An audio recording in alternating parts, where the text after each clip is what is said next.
আজকে কোথায় আসলি? স্টুডিওতে আসলাম আজকে। তো এখন যাবো ভেতরে, দেখবো কত সুন্দর সুন্দর জিনিসপত্র আছে, আমরা দেখবো, কিছু কিনবো। তো দেখতে পাচ্ছি কত সুন্দর একটা জায়গা। তো এখানে ফুল রোড।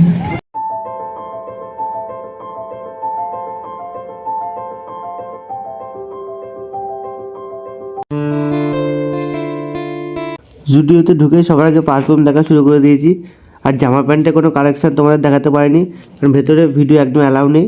তারপর একটা শর্ট ভিডিও আছে, শর্ট ভিডিওতে তোমরা দেখতে পারবা। তো জুডিও থেকে বাইরে একটা ব্ল্যাক কালারের প্যান্ট নেওয়া হলো।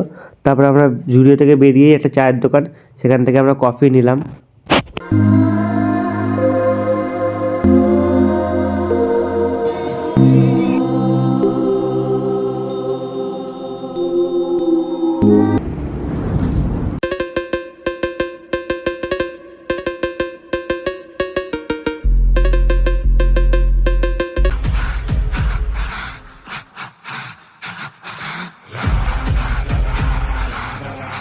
হোয়াটসঅ্যাপ গাইজ, আজকে আমি এর বদলে আমি কথা বলছি আজকে। তো আমরা এখন গেছিলাম জুডিওতে, এখন জুডিও থেকে বাড়ি ফিরছি।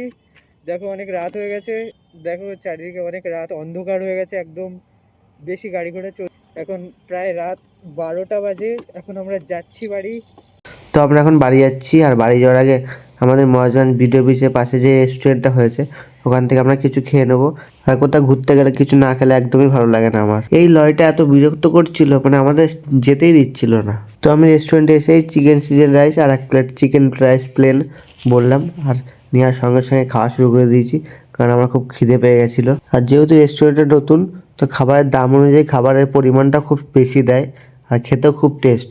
তো এই জন্য আমি যখনই কোথাও এই সাইডে ঘুরতে আসি, তো সবার আগে এখানে এসে আমি খাওয়া দাওয়াটা সেরে নিই। তো খাওয়া দাওয়ার পর আমরা স্বরূপগঞ্জে একটা মিষ্টির দোকানে চলে আসলাম, কারণ আমরা ভালো মন্দ খেলাম, বাড়ির জন্য তো একটু ভালো মন্দ কিছু নিতে হবে।